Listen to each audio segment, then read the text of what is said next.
recorded and all that stuff. And we'll move very quickly through just basic business to not keep you guys all waiting. I don't know if you guys have had a chance to look at minutes. Are there any concerns? I read through the minutes before, and yes, they look fine to me. Yeah, not only that, Coco, another bang up job. It's really. Oh, no, it's, Catherine. No, I know. actually Ryan's. Well, Catherine's now doing it, but Coco, Last time, right? Coco, your job was. Yeah, this was. You were perfect at the previous meeting.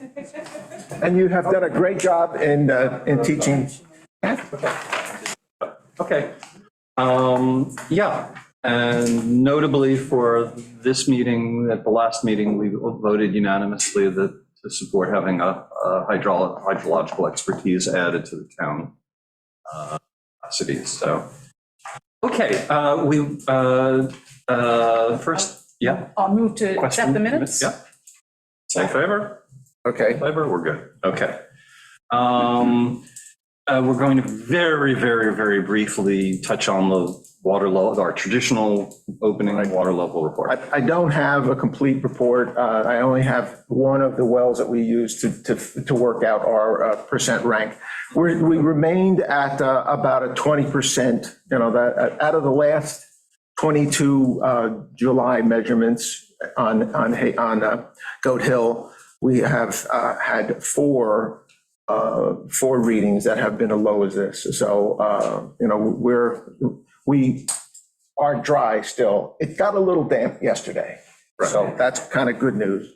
And very short term, we have 4 working currently real-time monitors, including the one between Gardens Bay Country Club and Bay Beach.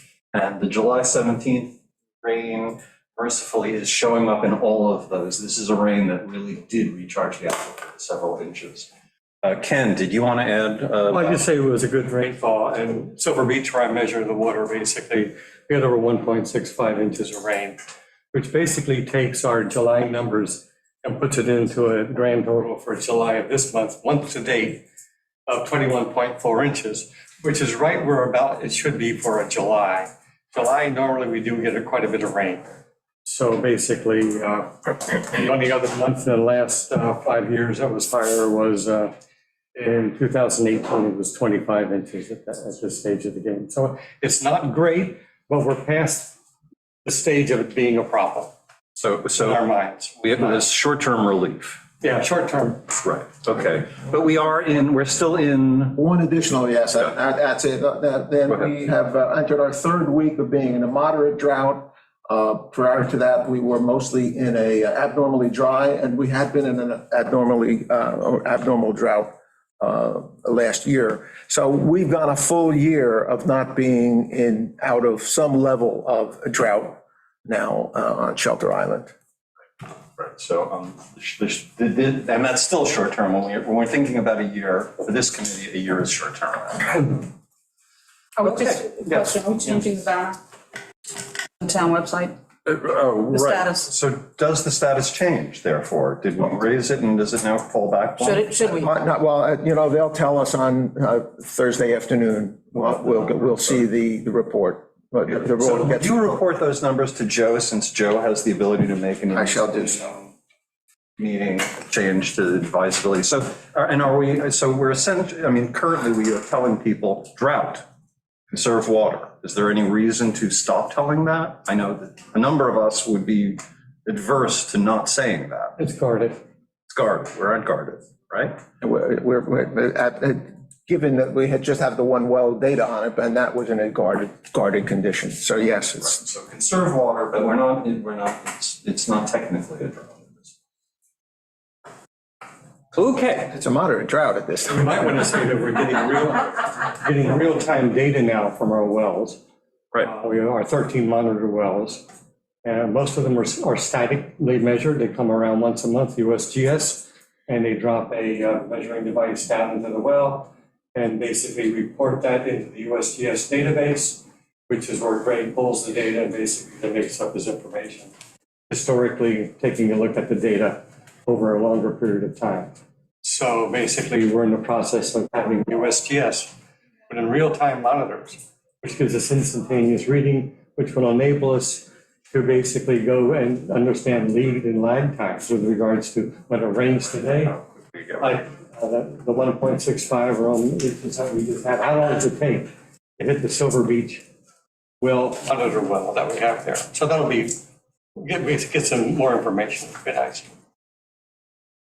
Okay, but so, again, we advised moderate drought, conserve water. We're not changing anything about our advice, but that's the actual status according to our levels that, our rubric. Its objective is that we're in guarded. Okay, Jay, would you want to introduce your group?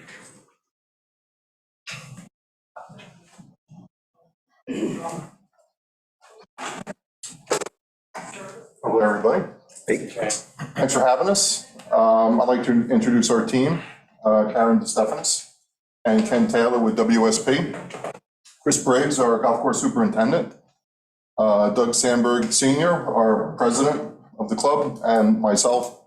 I'm the vice president and Greens chairman for the golf course.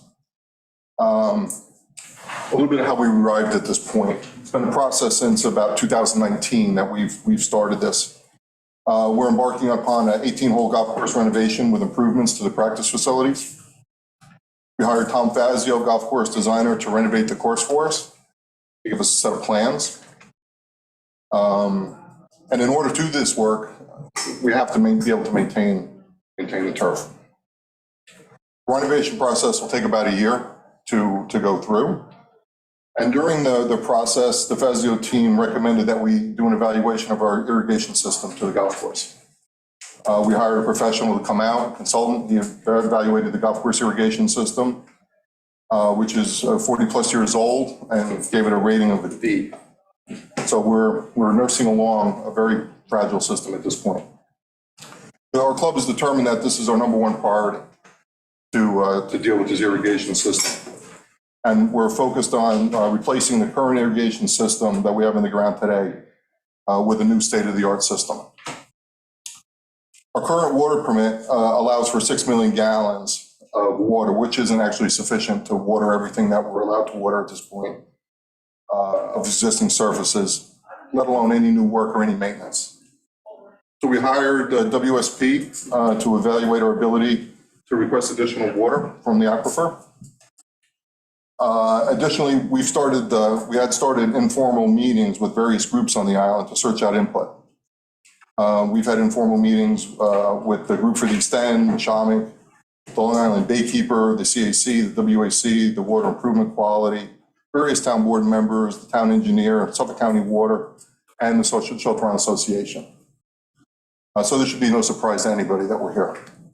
In order to proceed with our renovation project and maintain our course, we've submitted an application to the DEC for an additional 6 million gallons for golf course irrigation and for 100,000 gallons of additional water for clubhouse usage.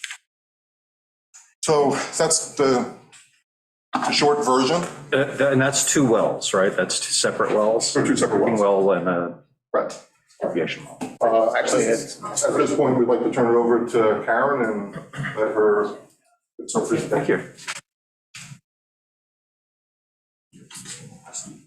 Thank you. Good afternoon. Just for clarification, your question was 2 wells. It's the irrigation well, there's 1 irrigation well, and we're proposing 2 additional irrigation wells. Potable supply is 3 additional separate wells that strictly for potable consumption. 3 additional separate wells. Those are already Just for- existing. right. That For the existing well. for the clubhouse, the maintenance building, and the bathroom. Right. So 2 additional wells to achieve the 6 million gallons flow. Correct. Okay. In conjunction with the Existing well, right. Ask another usage question. Sure. So if it's an additional 100,000 gallons in the clubhouse, what is it now? Right now, they're permitted for 500,000 gallons, so we're gonna ask for 600,000, and that's based on actual production use. And we can see that 500 doesn't always cut it. Thank you. It's really hard to hear whenever you turn your head away, so. Oh, okay, so either speak up or speak this direction as best you can. Your microphone is right to your right there on the table. That- Yeah. Okay, You're conscious of that. that's okay. Yeah, if we could. Okay. High tech. I can just see that in the minutes. Coco. Solves the technical problems. So like as Jay mentioned, we were contacted by the club in 2019 to start looking at the potential to expand and increase the irrigation, and if the property could handle such an increase. So, can you put up my slides? I have a few slides, but I'll go through them briefly, because I'd rather have time left over for question and answer stuff.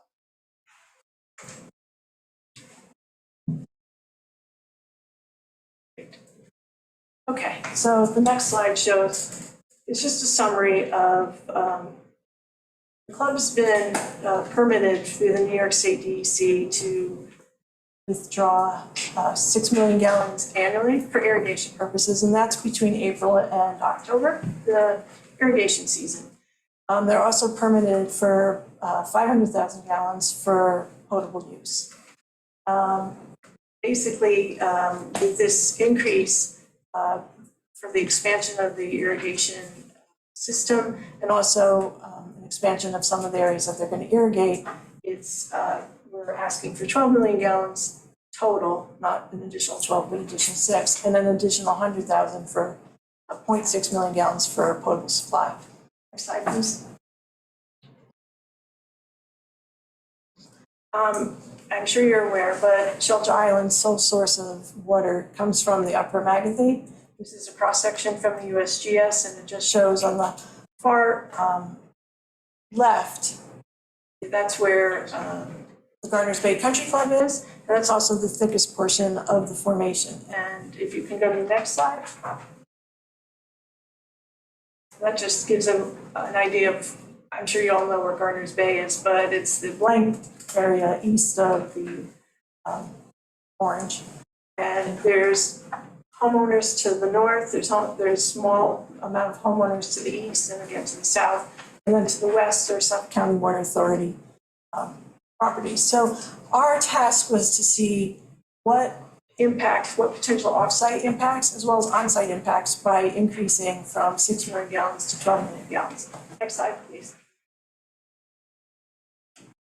So in 1996, we actually did testing on the irrigation well at the Gardner Bay's Country Club. The mid-central of that map is the irrigation well. And what we did was we installed 3 additional monitoring wells in close proximity, 2 on either side of the irrigation well and 1 about 1,000 feet to the north. And then we conducted a pumping test, which I'll talk about in a minute. But based on what we found, we tapped the saltwater interface. And that's one of our tasks, is to determine not only by pumping what kind of lateral encroachment we would have, but also vertical upconing of the saltwater interface. So at the irrigation well, at our monitoring well, which was right next to it, we tapped the saltwater interface at about 128 feet deep. And the static was 40 feet. So we have about an 88-foot freshwater lens that is underlying the Gardeners Bay Country Club. Next slide, please. Can you use your voice just a little bit? The mic is not picking it up. Okay. I'll step even closer. So one of the things that we looked at was what's the direct recharge to the property? It's a 154-acre property. Normal precipitation for the region is 48 inches. About half of that actually gets into the ground as recharge. For this site, they get 100 million gallons of water a year on average conditions, and in drought, 1 in 30-year conditions, it reduces down to about 70 million gallons a year. The club is asking for, including the potable supply, 12.6 million gallons total. So in a normal average condition, that's the property itself receives, over 87 million gallons annually in surplus. and in drier years, it's 57 million gallons a year. Next slide. In surplus over what it would be if you were pumping 12.1 million gallons. I'm just saying, yes, correct, Okay. yes. So this again is a map of the club. The two red dots, we were working with the club to locate these additional wells. The idea being, right now, they pump one well, which is the irrigation well on the northwestern side. They pump that strictly for the 6 million gallons a year. And if we're gonna double that, we could pump it, the well can handle pumping the additional water. But the club wants to make sure that we're not impacting off-site neighbors. We want to minimize any kind of saltwater encroachment upconing by over pumping a well. So we worked with the club to find different locations on the property to minimize this impact. Next slide, please. So it goes back to our 1996 test. We developed analytical models in order to determine the encroachment, the vertical and lateral encroachment, but we did it based on 1996 testing. Well, was tested for 8 hours, essentially mostly at 100 GPM, and just based on the results, we were able to determine hydrogeologic parameters, and then from that, build the models. Next slide, please. And that's just. Excuse me, so the model is just volumetric Yes. And, based on flow? well, Ken can speak to the modeling. No, it's an analytical equation. I use MUNCH, which is for a unconfined aquifer. It's one of the analysis. It's one of the methods. Forgot what year it was developed, but it's specifically designed for kind of a Long Island situation. And essentially how it works is you have drawdown data and you have pumping data, and you match some type curves to come up with aquifer parameters, transmissivity, storativity, specific yield, and whatnot. And then what we did was we put that data into a projection to come up with what the new groundwater, what the drawdown would be. I developed a water table map based on USGS data and data we collected earlier, and superimposed that drawdown on that, and that's how we came up with it. And have you used that model elsewhere on Long Island where the aquifer is similar to Shelter Island? Oh, yeah. Such as? Numerous Can places. you go to the podium, please? Sure. Sorry about that. Numerous places, Sag Harbor, Nassau County, anywhere unconfined aquifer exists, I've used this method. And would you consider the Shelter Island aquifer unconfined? Yes, the shallow portion of the aquifer is definitely unconfined. No, is there a confining unit underneath there? Yes, So all those other aquifers are not on islands, is the point I'm making. that doesn't matter. How so? To that analysis. To that analysis, right? And is, Because the equations are set up and they have assumptions built in the equations. As long as you meet the assumption, the method's valid. so it's telling you how much you can draw. Is it talking to you? I thought that you were also speaking of the rate of refill. What it does is though, it projects what the drawdown is going to be after a certain amount of time. What it assumes, which is, I didn't go in it, but it's conservative. It assumes that if there's no recharge or anything else happening during that period. Okay. And if you keep it going, and if you run it, it'll show slightly continuous drawdown forever, which we know that's not the case because at some point, the cone of depression or drawdown continues to increase until it's equalized with some recharge source. Right. In this case, we had an 8-hour pumping test and we reached that, where the drawdown stuff going down within that 8-hour period. So leveled off how much you leveled were. off and, So which means, and when you say from some place, assuming it wasn't raining, you mean from the groundwater surrounding? well, yeah, it's from storage, if I want to get it. Stored in the ground. Storage in the ground, yeah. To get into nitty-gritty about it. Excuse me for interrupting. So basically, you do a pumping test for 8 hours, and from that, you then extrapolate the volumes. I guess I don't say volumes. What I'm extrapolating is if I pump it longer at a different rate, I can figure out what the drawdown's gonna be. I'm not extracting volumes. I'm not going, oh, we did this pump test, that means we can pump, whatever. It's where the level of water is, right? It's where the water is. Same water levels that You've got a we're well measuring, here, surface pump here. of ground. So it went down, it looks like in about 12 minutes, it went down about 9 feet. Is that correct? At 100, at 75 gallons or 100 gallons. Then we increased it, and then as time goes on, you'll see the amount of drawdown stabilizes and increases. The curve coke. So when I say analytical model, what I'm saying is, we know that within 8 hours, it was relatively, if you use the DEC definition of stabilized drawdown, we're darn near that. So for the analysis, I don't recall, but I think I used 3 days, just to be conservative. 3 days. So I said if we pumped it for 3 days, which is conservative, so it'll be a little more drawdown. And that's what I used to come up with what the drawdown is going to be, what the water levels were going to be, What the impact on water. what the impact on the water is going to be. That's correct. I have a question, just could you go back one slide? I just want to make sure I understand. So this was done though, the actual test was done in 1996? Yes, Right. thanks. Same data. So I have a question about that. Is that an assumption that all the development that's happened in that neighborhood since that year would not have an impact on this test, so you can use it again? We can use it again because what this analysis is doing, it's measuring the change in water. Okay. So all the impact on the aquifer from other people isn't going to change how much the change in water. Thank you. Right.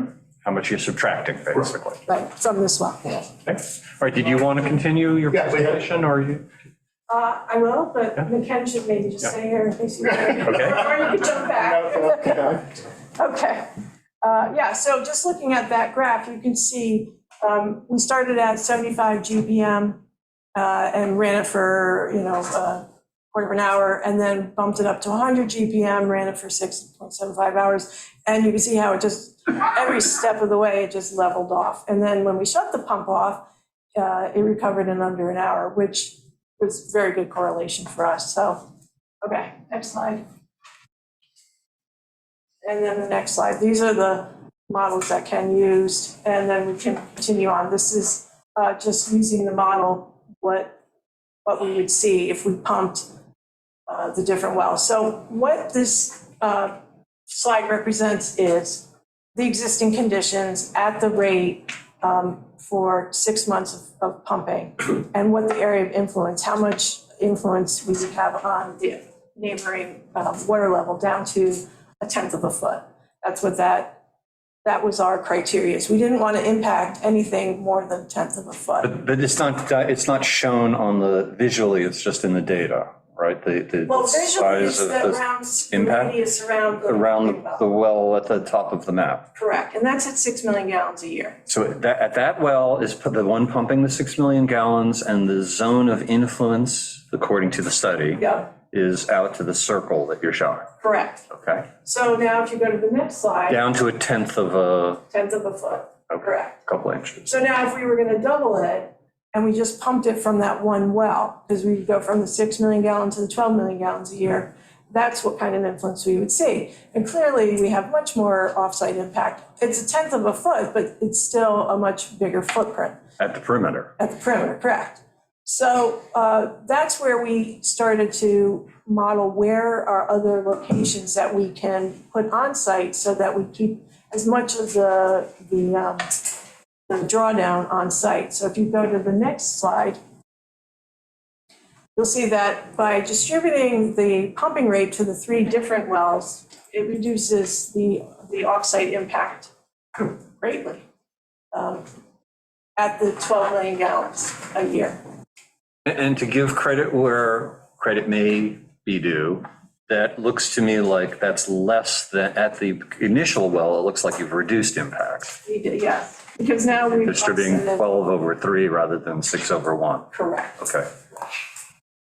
Okay, and then if you go to the next slide, we can demonstrate that we can actually pump on the property and keep all of the impacts to the property, but what our offset is, now we start getting more of a rise in the salt water vertically, and we really want to minimize that as well. So if you go to the next slide, if we pump that well at 12 million gallons, if we pump that well from 12 million gallons, we don't have a lateral impact off-site, but we have a vertical that we want to be sensitive to. We don't want to have a lot of upconing of the saltwater interface. So I'm sorry to interrupt. What is the depth of the well currently, and what is the proposal suggesting? our well is, the irrigation well is 70 feet. And based on the modeling that was done, we designed these 2 wells based on the topography, the elevation, surface elevations, they're all at, I want to say 80 feet. It's either 70 or 80 feet.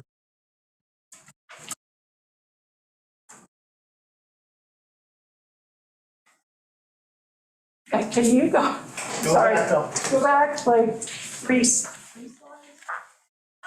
One more. Oh, one more, sorry. Okay, so. I apologize. So in here, the bottom of the screen for the irrigation well, the existing irrigation well is 83 feet. And the 2 proposed are at 70 feet.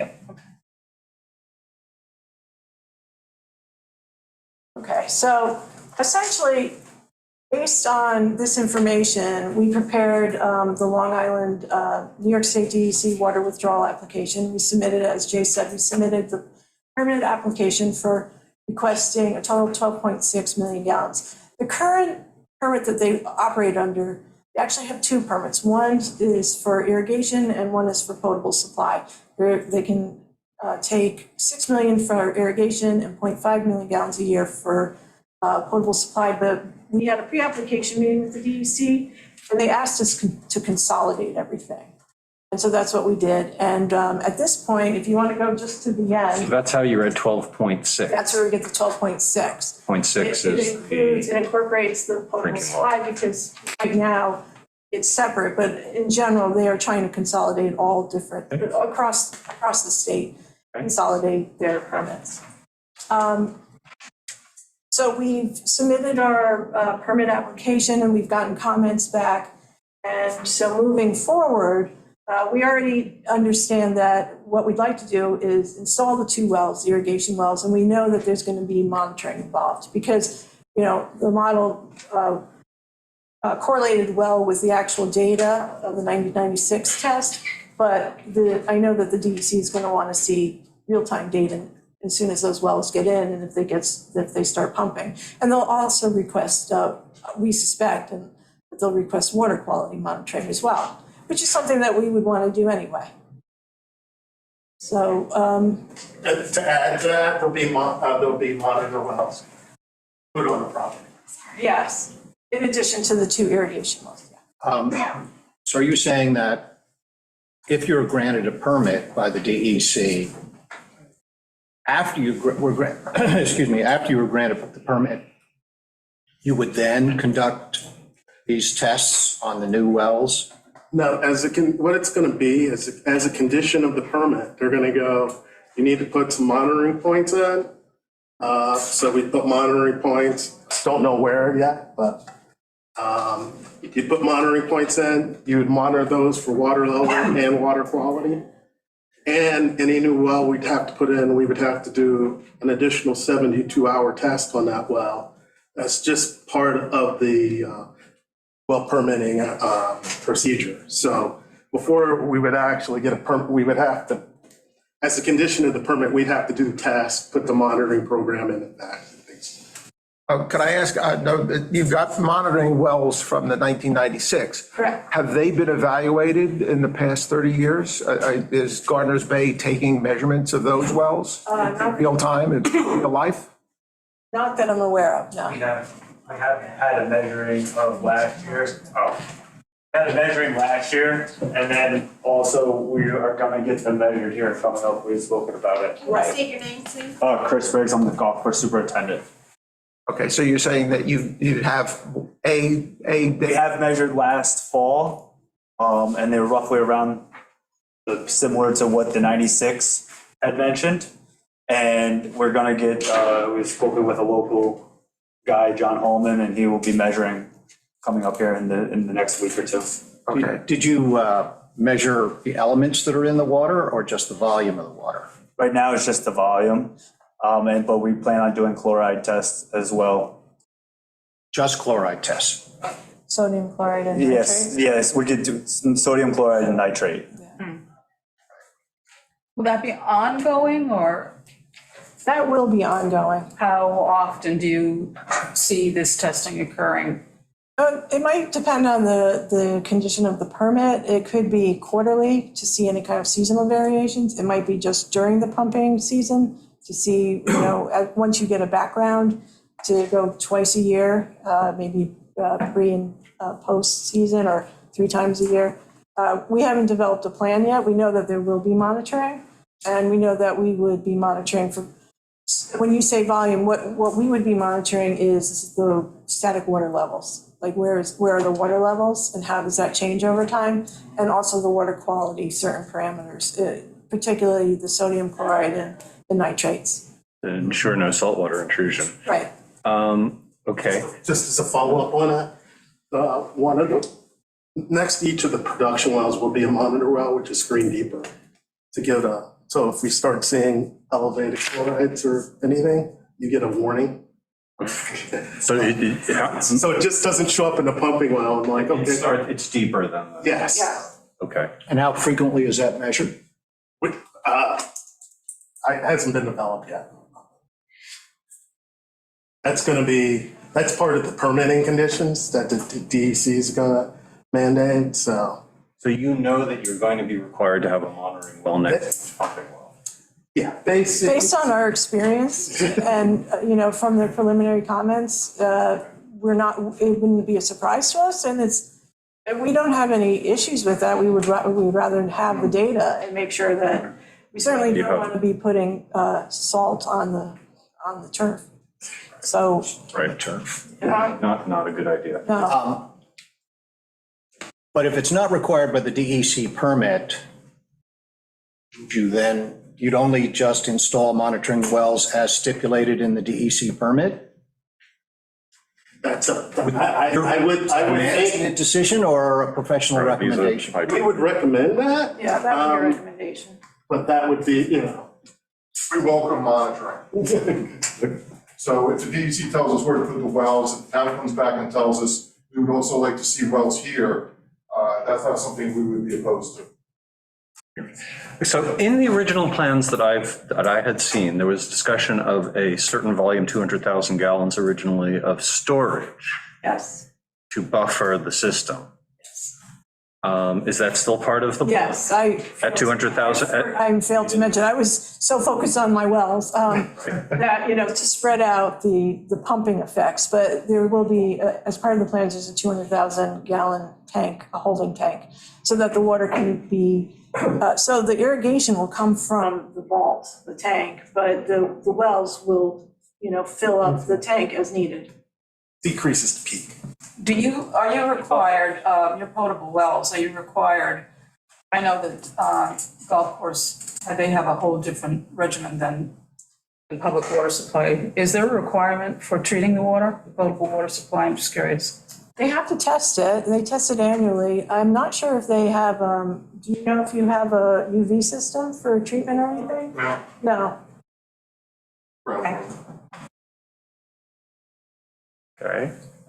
I want to make sure, I don't know, Joe is not seen on screen. I just want to make sure all committee members are getting a chance to get questions answered. Do you have a question, Ken? Are you're good? Okay. I have some more, yeah. You have some more? Go ahead. Okay, all the data that's in the report is from 19. Sounds like a doctor. Once again, you should turn your cell phone off. The phone is not what it's cracked up to be. The data is all from 1995, 96. That's correct. Is that normal? How often do people do, you take 30-year-old data? And I know you were apparently here. I was. But I don't look it, right?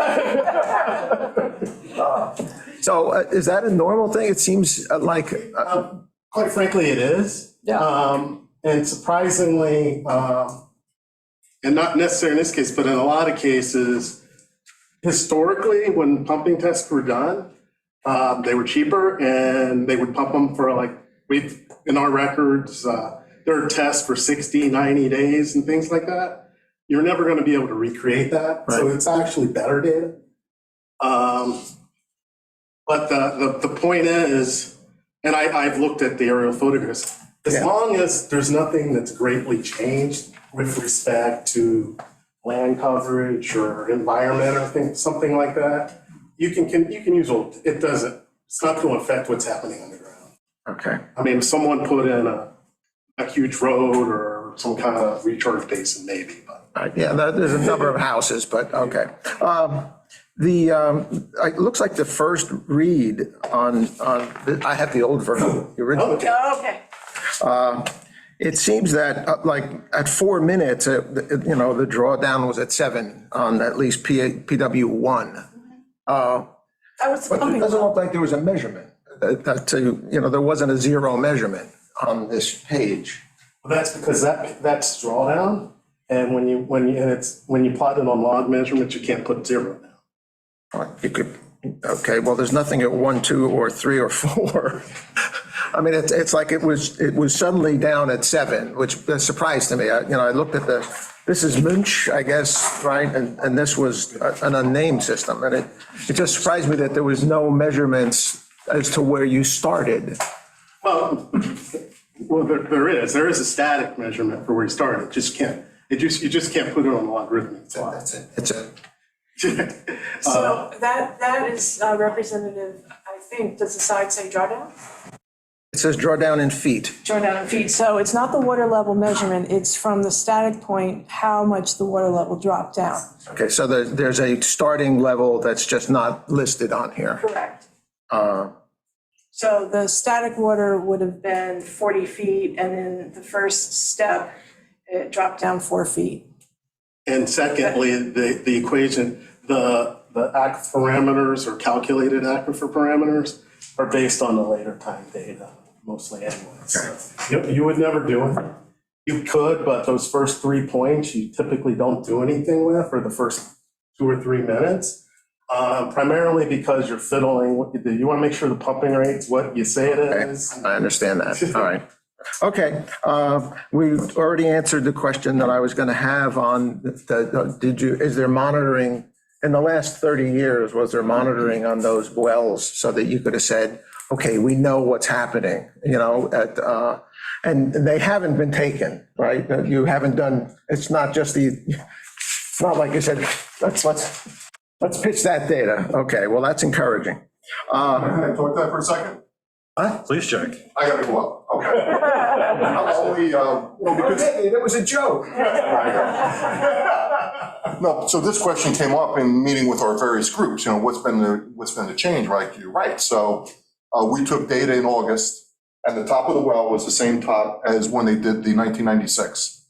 And then I said, let's do it again in December, when we're a period of time.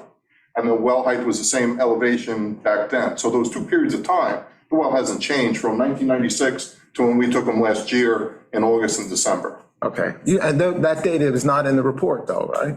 No, Really? no. We took that based on conversations that we had with various groups. It would be great, I think, to spread that information around. I think people would like to see that. All right, some more questions, Greg. Another question. It says in the report, and I'm not sure who would answer this one. It says it's a 154 acre lot, okay? And that 81 acres are developed and 73 are, I guess, undeveloped. When I look at that map, I'm looking for 71 undeveloped feet, undeveloped acres. How do you wind up when you look at that map and say that that's 71% in that little corner at the southern corner of the lot? I think they're Is it, how do you measure that? How does that happen? Yeah, so they have measurements of the play surfaces. So it's placed, so the developed, Right, we have areas that way, so we know how big the greens are, we know how big the fairway areas are, the rough areas. So we have the various sizes of the different components. And also when they looked at the irrigation system, they ran a model to find out how big the irrigation system area that would actually be watered out of that. So there's a couple of ways of checking balances. You could say that the undeveloped area is fescue. So if you drive past Gardner's Bay now and you see fescue, some people say too high, but fescue. Those are a lot of the undeveloped areas. Developed, okay. This will have 19 acres into that one block that's undeveloped. okay, all right. Section 5 in the report from the prior report, it's number, section 5, it's called unavoidable negative environmental hydrologic impacts, which I'm sure that you guys have been involved with. It's 140 words in a 37-page document or so. The first paragraph is, it talks about the construction process is not going to cause any long-term, there's no tree clearing, although I think the trees have all been cleared. So, and then the second paragraph, it's normal operation of the pumping equipment will cause drawdown of the upper glacier aquifer. The drawdown will recover during periods when the pumps are not operating, and the irrigation wells is seasonal, thereby further reduction in the overall impact. So it leads the question of, it's acknowledged that there's impact. It's going to happen. So there's no place in here that I can see where it says off, the properties in the perimeter, the owned properties are, should they worry? Well, I'll take that one. Based on the plan we put forth as part of the application, the existing property owners, let's say near the existing well, the actual impact, the net impact will be to decrease the impact pumping overall, because you're spreading it out and you're moving it away. And the second thing on that is. But let me be clear, what you're saying is that at the existing well, we're reducing pumping. Correct. And that's the only pumping where those circles you were showing go off the property, meaning a 1/10 of a foot impact Within would occur. Yes. Right, so you're reducing the off-property impact at that well. So why have that well? That's the only permitted well. In the Application to move it away from the. That's what they told us to put it. That's where the DEC actually, they picked that spot. and they believe it or told not. us the depth to put it at and what pump rate it's going to be at. However, it exists already and it has a bigger impact now than it would under this. And then we haven't heard any complaints or any issues with property owners that were in the existing area of influence. I think that's the sneaky thing about salt in your well is like, it's like potato chips. You don't notice that they're getting saltier. Can I just, In that section 5, unavoidable negative environmental, climate change, sea level rise. I mean, as you may know, I think some of the landing, some of the docks on the ferries, they've had to raise their equipment to take cars and things onto the ferries. Anybody look at that report and say, gee, maybe we ought to talk about climate change and sea level rise? Well, what's the time frame of the permit? 25 years? Yes, 25 years. I would say we didn't because there's a limit on the permit, 25, I think it's 25. numbers, 20. I would have to check. When Usually it- a condition of the permit will tell you if if you. When it has to be redone. So over that period, we would have collected 20 years of data, let's say it's 20 years for now. 20 years of data, so, and in that time, in the 20-year period, the expected rise in sea level isn't going to be impactful enough to be seen, but if it is, we'll have data. Right. So when we go to renew, Right. Does, the change over a 20-year period, and from speaking as particularly as a geologist, it's a very short time, so doesn't seem like that. that's what the ferry people To be may at have the thought. cusp of an exponential curve somewhere. I Right. understood, I have heard, this is like rumor, maybe you can, that the Suffolk County Water Authority has requested that proposed well A should be moved, that it's not in a good spot.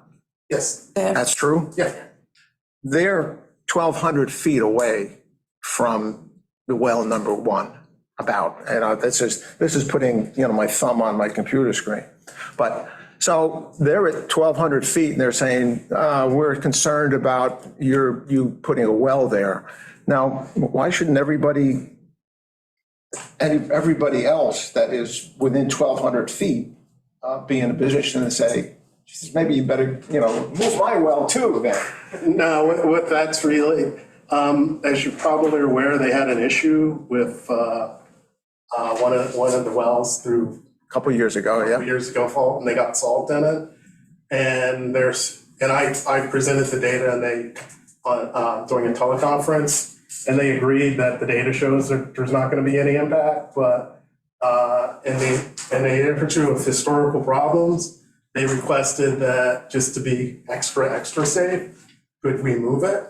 And the other issue is they're pumping at a homeowner well pumps, you need 5 gallons a minute and Right, yeah. probably, maybe 500 gallons a day on a good day. They're pumping significantly, a lot more.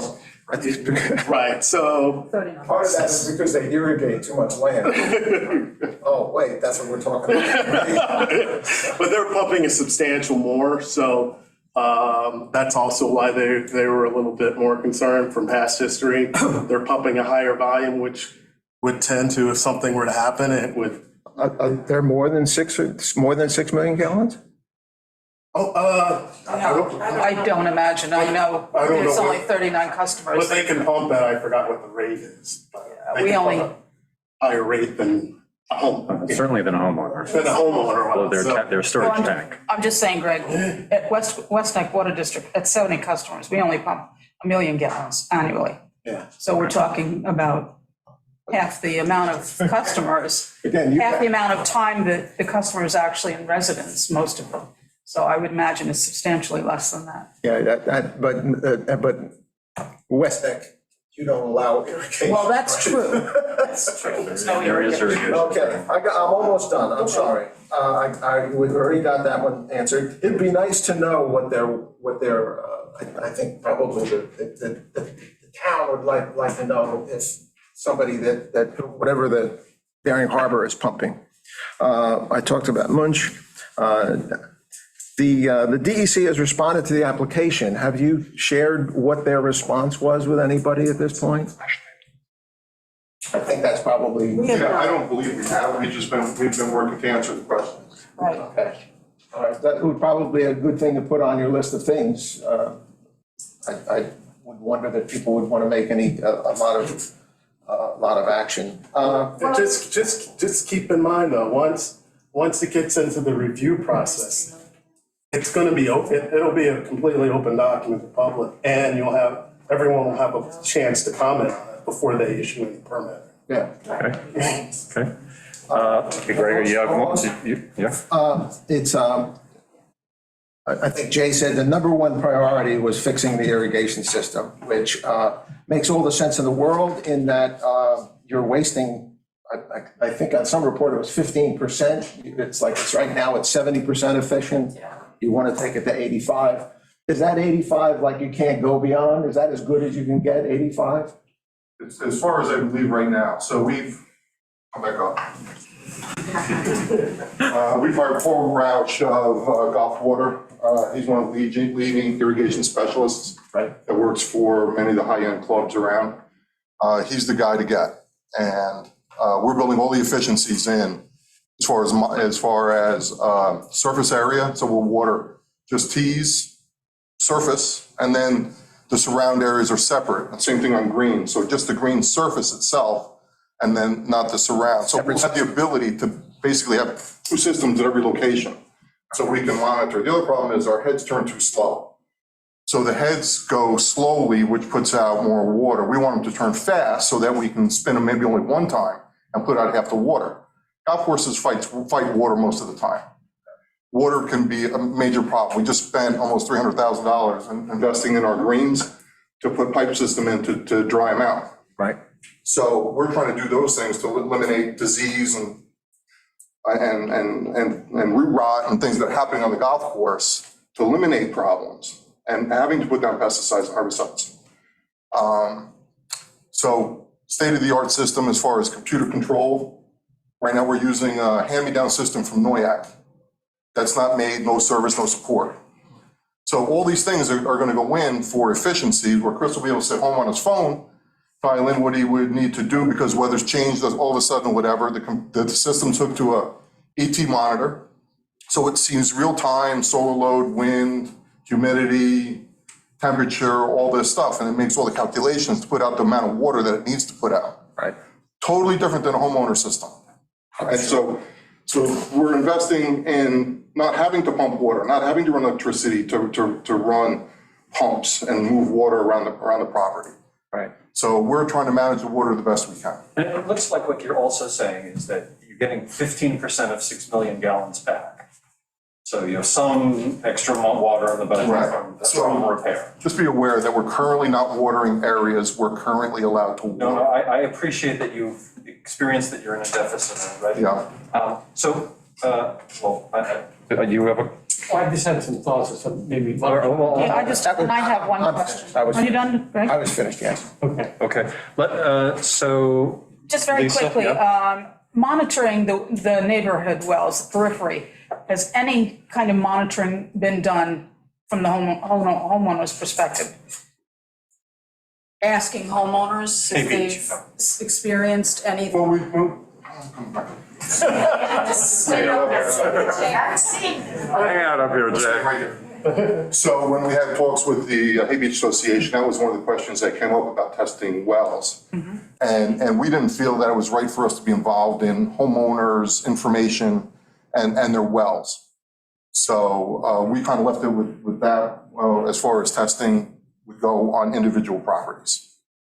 Right. So there's no coordination There's no yet. coordination of something's up with the well, we dispose information that shouldn't be out there. There's a lot of reasons why we feel we wouldn't want to get involved in somebody's personal. Understood. So the onus is on the homeowner to monitor their own well and report it to who? Their association, Test the water. their HOA? And then do you respond to the HOA? Maybe this committee. Okay, maybe we'll hear it today. Yeah. Maybe we will, and we do need to get to the community. Here, I have Yeah. a question. Okay, Ken, quickly. The thought that I have is related to what the Water Advisory Committee has been trying to do over the years when we call it for a drought emergency. And every time that we try to do something, we get pushed back like you wouldn't believe with regards to having a severe drought. Luckily, we haven't had a really severe drought for some time now.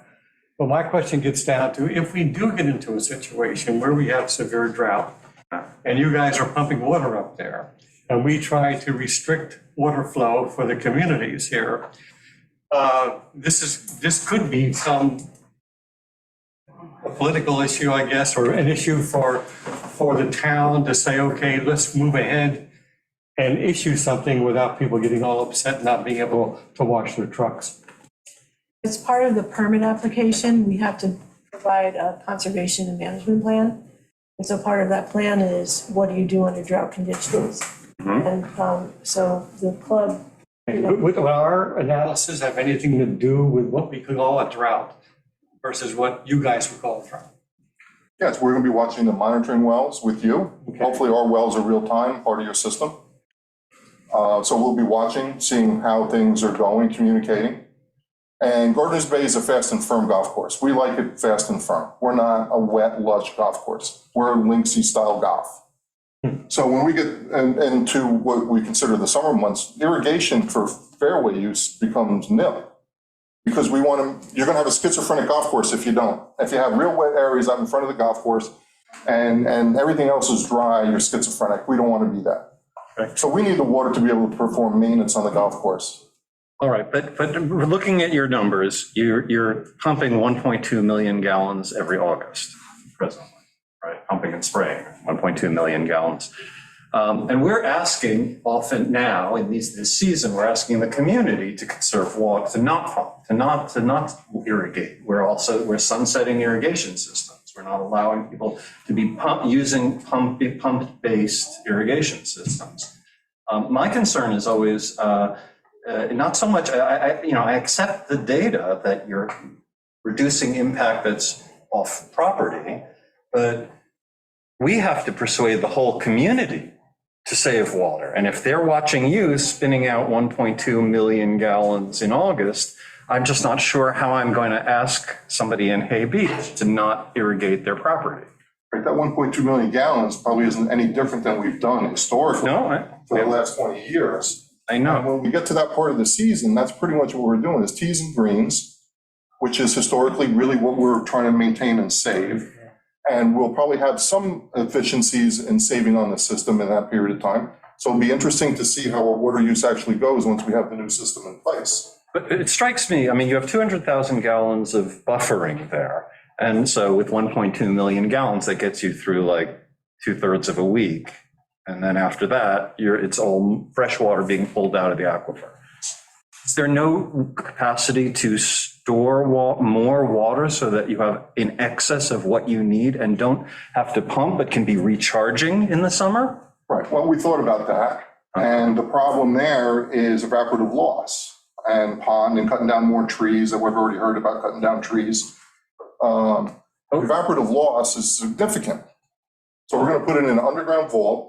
The water's below ground, never see it, drive on it, we'll probably play golf over the top of it. Right. And then we'll pump it out when we need it. So there's no loss during the course of the day. So, yeah, what we can put in a vault is great, but it's not, you don't have the volume that you need there. And I think there are ways to cut down on evaporative loss, but beyond that, we're losing in the winter, per year, we know we're getting 9 billion gallons of rainfall on the island, and we're losing 4 billion of it because there's no place for it to go, not through runoff, but through the saltwater interface. Water we've captured that's stored in our aquifer now, but there's more than the aquifer. The aquifer is top heavy, center heavy now, and is pushing out. And the only time that we have a problem is in the damn summer. It's the only time we don't want you to pump. Why can't we replace summer pumping with off-season pumping? So are you? Have a massive Are you storage. suggesting that we pump even more water out of season to fill the aquifer to make up for the 1 million gallons of evaporative loss that we're gonna have, that we're gonna use anyway in August? I am, because we're going to lose that water anyway through the saltwater interface. Now, again, I'm speaking above my pay grade. That's why we start calling for having a hydrologist, first of all, just to make sure, is anybody on this committee associated in any way with the golf course, with the country club? No. Memberships? Let's go. No. Occasions? Let's play. And Yes. I've actually, even at Okay. Road Hill, I've hit balls in 154 acres. The other course. Plays at the other course. So, Joe, I would definitely like Joe's input then. If Joe has his hand up, it's Joe's turn.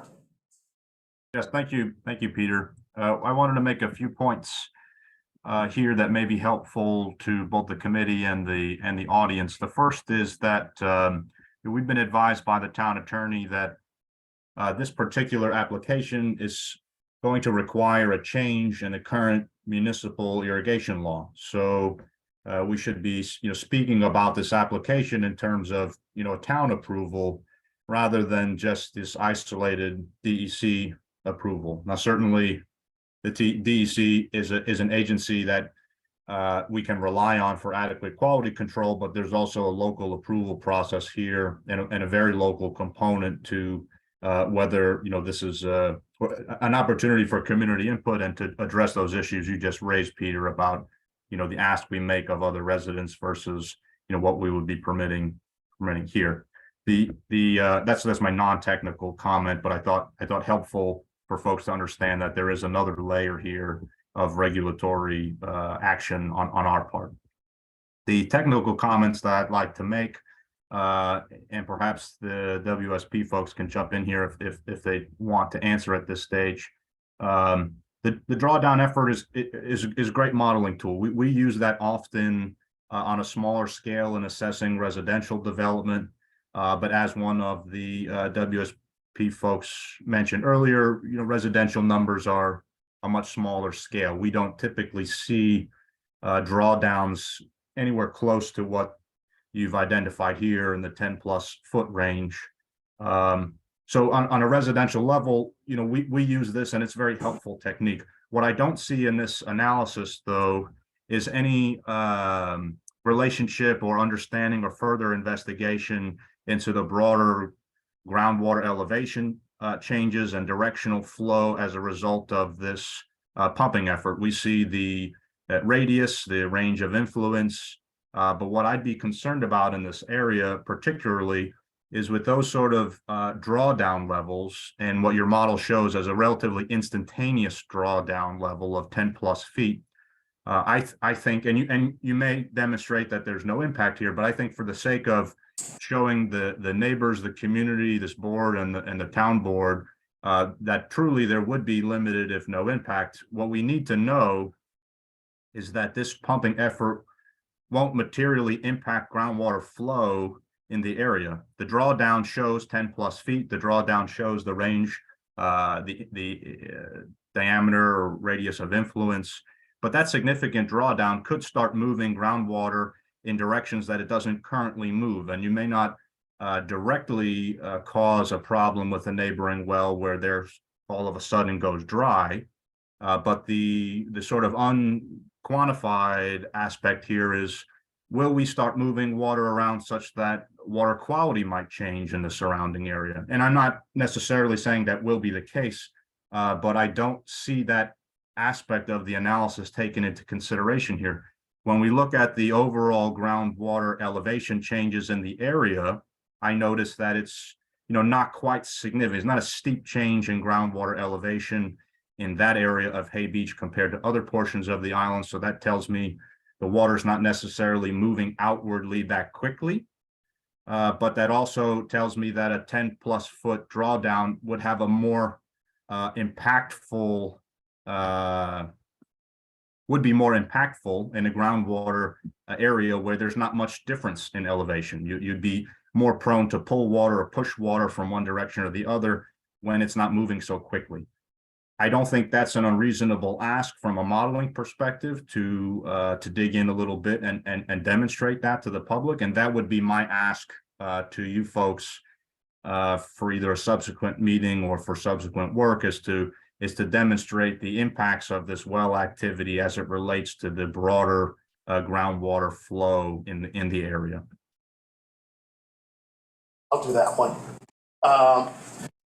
That slide was not part of our presentation, but just what let me go first. When we say there's 10 feet of drawdown, that's 10 feet of drawdown within 2 feet of the well. As you move away, that drawdown number, by the time you get to the property boundary, I think I forgot what it was, but it was like 2-3 feet. 20 feet away, the drawdown decreases as you get away from the well. So that 20 feet is within the well. That 10 feet that you see on that drawing is in the well itself. Bottom of the dimple. That's the bottom, and it also, that incorporates the inefficiency of the well, and all other things which actually exaggerate the drawdown within the well itself. The actual, what the formation sees is less than that. Secondly, I developed the water table map based on USGS data, and the golf course basically is sitting on on or near groundwater divide.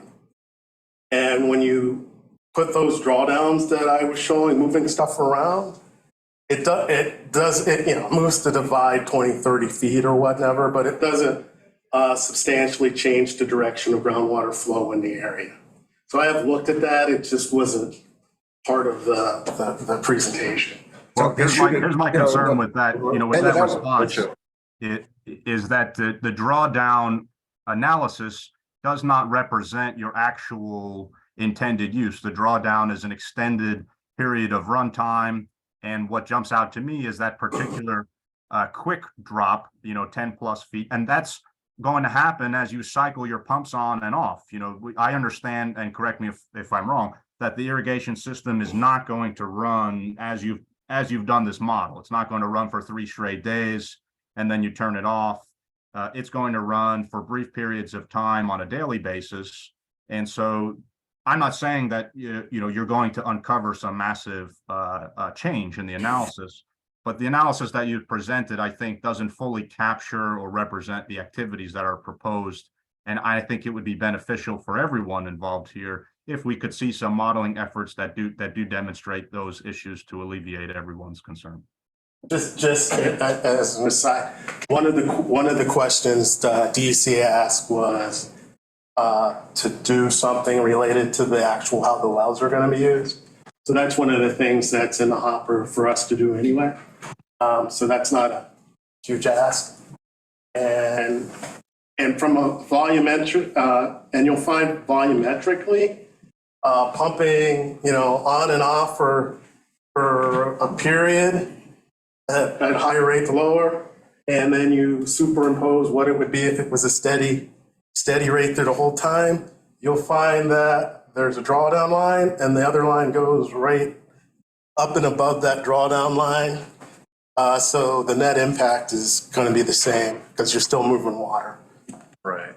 Again, but Joe's comments are not oriented so much toward volume as to downstream impacts. Yeah, flow paths and like I said, well, that was getting at turning it on and off. As far as just leaving it on, it's not going to change the analysis I've done shows it doesn't change the flow paths. Like I said, there's a divide.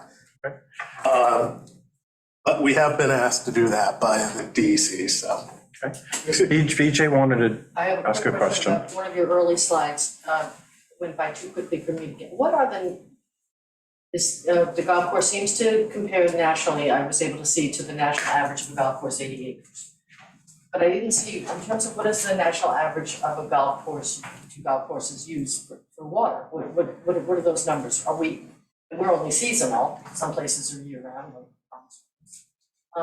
How do we compare? How does 6 million and 12 million? Well, maybe. Yeah, that would be great. We'll ask the specialist. Substituting.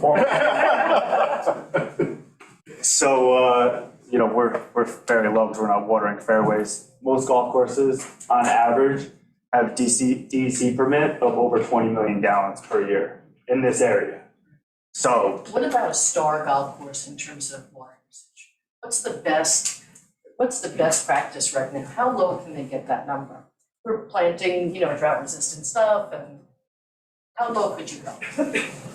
I mean, I think that the 12 million that we're asking for is bare minimum. Yeah. For what the drought and everything. I mean, listen, we're not, like Jay said, we're not a lush green golf course. That's not what we're meant to play as. So you're not going to see when the irrigation comes out lush green golf course. Pretty much one that's similar to us is Maidstone. They installed full irrigation there, but they still do not irrigate like a lush green golf course. They are 27 holes, but it's a larger property, but they are on the water and those things as well. I think, just to be clear, what I'm asking is, if you're going to redesign a golf course, could you redesign it to use even less? Because you see, this is a big project you're doing. So is this the opportunity now to really Minimize as much as The possible. 6 million isn't necessarily it's for maintenance. So when we put down grass seed, we're trying to get the grass seed up and growing under conditions as best we can. Grass seed's still expensive. If we put down an application of something that needs to be watered in, we want to be able to water it in. And rather than wait for a flushing type rain, that could potentially be an issue for us. When we do work on the golf course, as far as new sod work that's on the bunkers, now that dirt runs into the bunkers, we have further problems.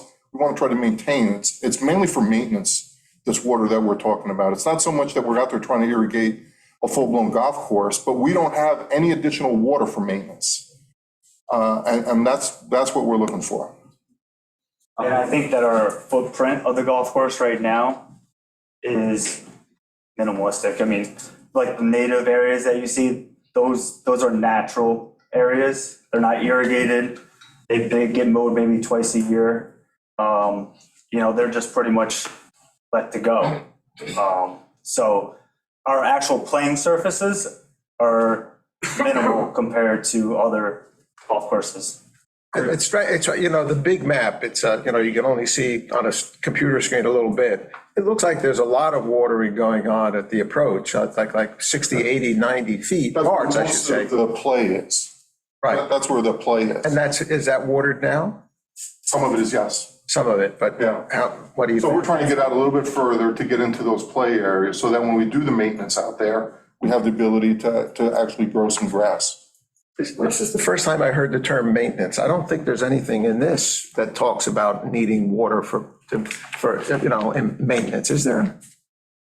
Is there anything in there that says? I think it's in there, yeah, it's growing. I think Yeah. in the beginning portion of the report, I believe it's. But with respect to that, there is some amount you're expanding golf courses. Okay. Is there an amount you're expanding fertilization therefore? Nitrogen fertilizer applications? Listen, we're minimalist with that as much as possible. I do know that you're trying to. We're trying, as a golf course superintendent, part of our association, we're stewards of the environment.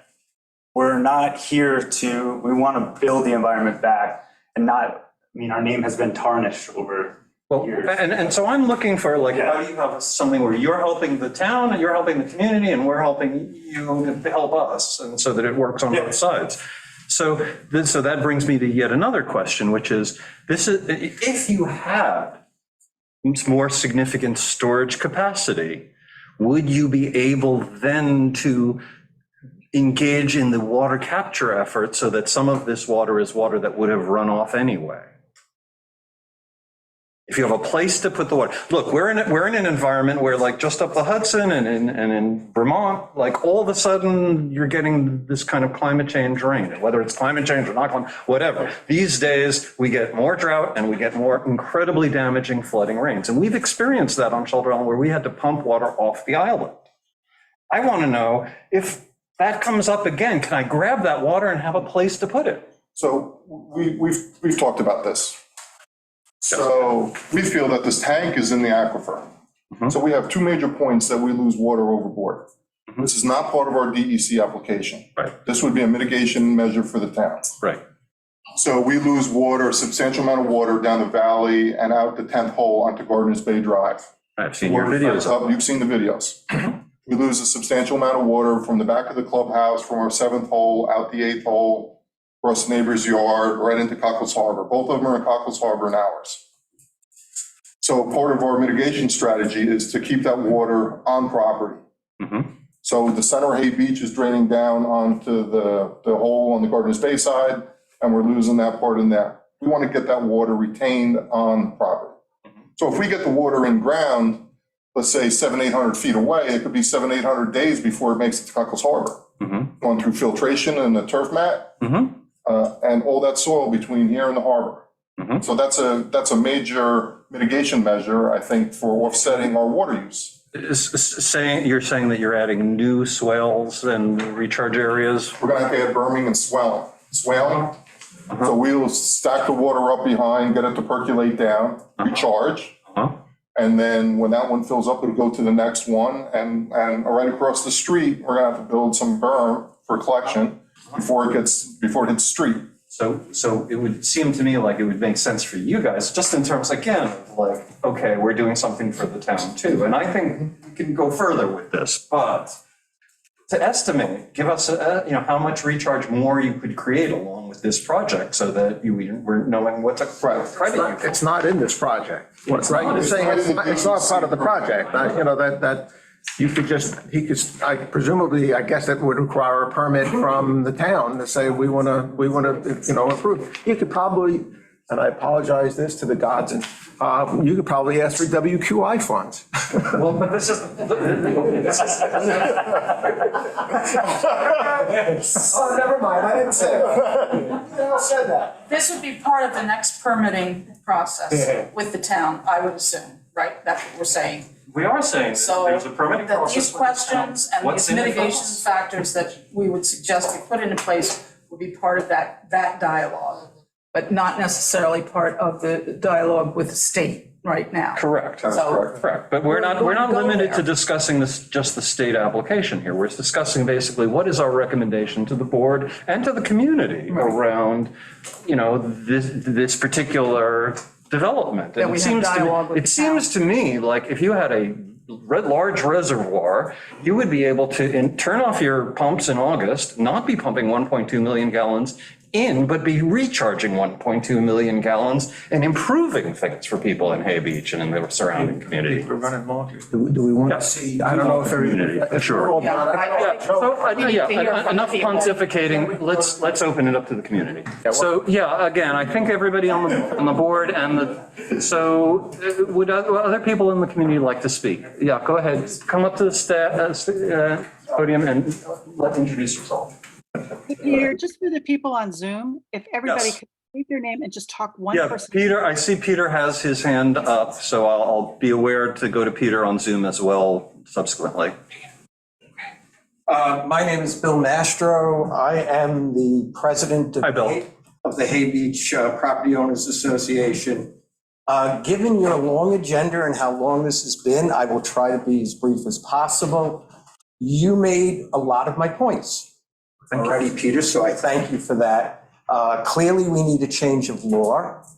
And the fact that we need a change of law means that we have to be engaged in a different kind of perspective as the town. And I think that I'm going to come back to that. We also have to remember that the application in 96 was turned down and there was concern about saltwater intrusion. There are significant concerns among the residents in Hay Beach. And you will hear a smattering of them. I'm not the only one going to speak. You can see you have a large turnout here. There's a large turnout on Zoom. And there are a number of people who can't make it because it's a Monday at 2:00. So otherwise it'd even probably be a bigger group. But even though it's mostly the concerns coming from Hay Beach, let's remember again, one island, one aquifer that is delicate and it is precious to us. Amen. So now I want to go to something you kind of alluded to, which is that there are optic questions here. I'm not going to go into the science on this part, but there are optics. We are right now being told as a community, we're in a drought. Might be a moderate drought. Yesterday we got some rain. Last summer we were in a drought. It seems to be it's a repeat kind of situation. We might have to put covers over our pools, even though I don't have a pool. We may have to do other things with irrigation. Yet at the same time, there is an application to draw out 6.1 million gallons more. It just doesn't make optical sense at this time. I think that Gardeners Bay definitely should be doing things to make their club better, to get the irrigation system more up to speed, but we have to consider some of these other situations for us. We had many water issues on the island. There's been, unfortunately, too much fighting about some of that. We have wastewater issues. We have clean water issues. We have what we should do with, maybe IA systems upon changing of time. So what we need to really be doing is not looking at this solely as a 6.1 request. We have to look at things holistically, what we need to do as an island, and not do it piecemeal, not do it episodically. We got to think holistically. As regards this request, there's also potential unintended consequences. You started to allude to some of them. What will happen? Will there be more fertilizer, less fertilizer? What can we expect out of this? Those are other types of questions. What are the opportunity costs? What else could be accomplished with this water? As we start to consider water systems, et cetera. We can't just do this in a vacuum. But probably my most important point, what do we as an island get as a benefit for allowing this? There is risk. I can't tell you, it's above my pay grade too, the degree of the risk, but there is risk. And there is going to be future development.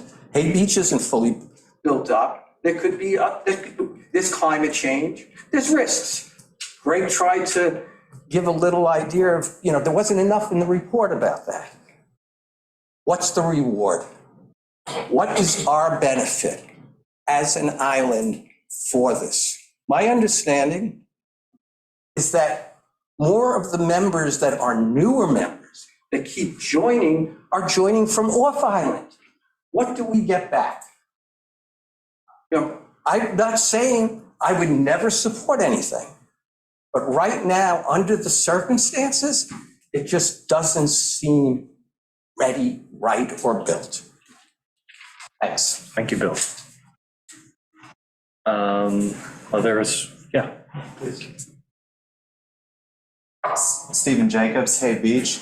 I just want to briefly touch upon two items that were completely obscured in the lengthy presentation, but fortunately were raised first by the town engineer and by Bill. The first is that, as I think all of you probably know, but the public may not generally know, is that in 1996, based probably on at least some of the data that the current consultant is relying upon, in connection with an application that the club made for an increase in the amount that they could draw from the aquifer, the DEC cautioned that the projected additional drawdown would, quote, cause large-scale saltwater intrusion into individual wells of the property owners in the Hay Beach area. Like Bill, the technical details are way beyond me, but it seems basic to me that while it's commendable that the committee is having a fulsome initial discussion of these issues, including many of the technical aspects of it, it strikes me as though it would be jumping the gun in a serious way for the committee to make any actual recommendations before the DEC makes its conclusions, particularly since, to be blunt about it, the DEC is an independent, objective agency. And I don't think this committee or the town board should rely just on the assurances of a paid consultant, blue ribbon paid consultant that has been retained by one of the parties. Second point is, as the town engineer mentioned, this proposal is currently, and I don't think there's any question about this, prohibited based upon the town code, the irrigation provision. Unless somebody wants me to go through chapter and verse on that, I think we can take that for granted, that in order for this to happen, and I believe it's not just permitting, I think it would require an amendment to the code. Joe mentioned that. Yes, exactly. Although one of you mentioned a permit. I think it's more than a permit. No, it would be a change in the irrigation law. But it would require an amendment to the law, and a law that was put on the books because of the basic concept that we need to protect the aquifer And with limited exceptions, irrigation should not be coming from well water. And as implicit in the fact that the town code would need to be amended if this were to go forward, clearly what is being asked for goes significantly beyond the limited exemption that the club currently gets. I think it's probably both too late in the meeting and too early generally to start a vigorous debate over whether the town code should be amended. I think you can imagine that my position would be that given the passage of time, not just development and climate change, but that this committee and the town board should be looking, if anything, to strengthen the environmental protections in the town code and not weaken them. Steve, Thank you. other folks want to make a comment? Yes, please. Online too. Oh, yeah, and Peter, if I Yes, could, Peter Eccles. yeah, Peter, if I could ask, That's Dave Ruby. Dave. Peter is David or David? No, Peter, I apologize. I'm going to go to you right after Dave. Dave Ruby, resident of Hay Beach. One of the concerns in reading the application was the use of averages. That kind of raised my antenna. But first, I think we're best to put this Maybe on the chair. maybe next to Ken. Yeah, it's a block. All right. Anyway, let me go.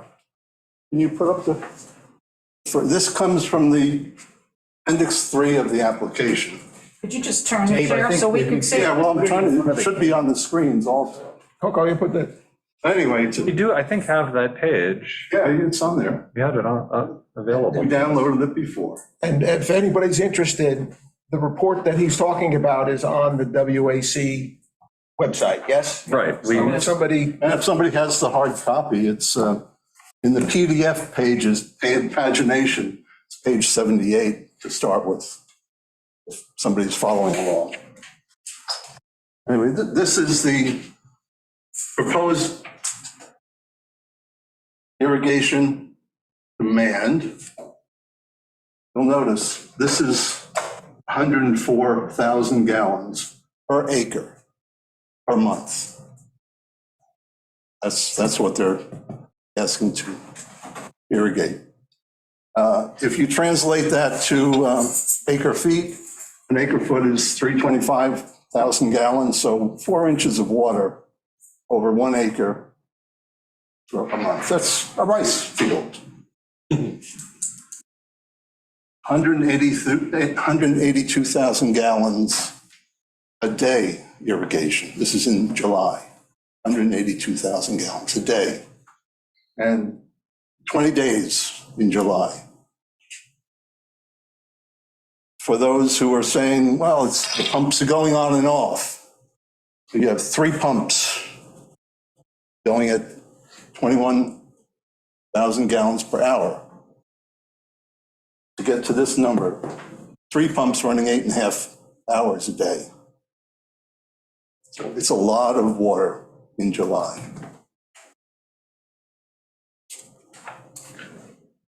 Just to look at the seasonal.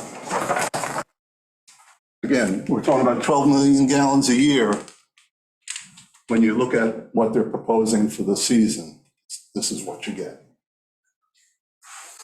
These 4 months are 11 million gallons of the 12. Right, the averaging makes a lower number than at the peak, correct? Let's look at where they are now. If you go to the next slide.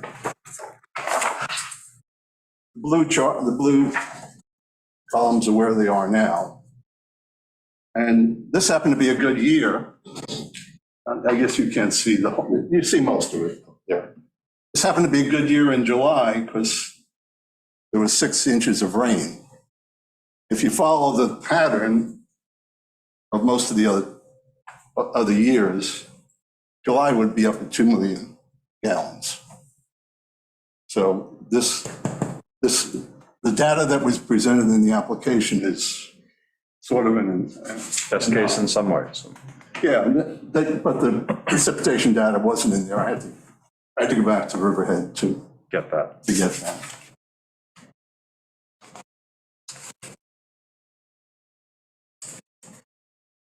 I know the data stopped at 2010 for some reason. But finally, I know there's a favorite unit of measure on the island in terms of swimming pools.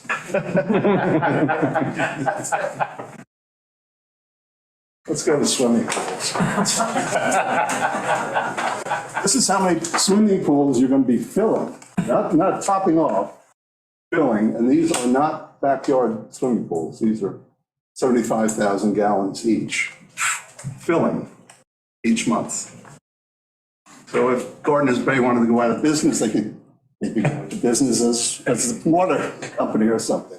But this is a significant amount of extraction of water. Noted. Thank you very much, Dave. Thanks. Yeah, and a significant amount of extraction and significantly concentrated in our worst time period. Yeah, I mean, just to extend your point, I mean, it's raining all 12 months. Our recharge seasons is outside of. The rains, where's that rain going? Where's this rain going? Yeah. Right. You got right. Well, hydrologically, it's going out the saltwater interface and runoff as well. So, but we're also facing the rains are coming in an erratic fashion. So, all right. Yeah. Thank you very much, Dave. You had somebody on. Peter online. Yes. If we can get the slide, we'll go off of share screen and let Peter. Thank you for holding this meeting and for providing an opportunity to speak. My name is Peter Nichols. I'm a landowner in Daring Harbor. I want to make a few points. First is that this is a significant amount of water. The club already draws 6 million gallons, which is the equivalent of the entire West Neck Water District. And they now want to double that to 12.6 million gallons in total. So the equivalent of more than 2 West Neck Water Districts.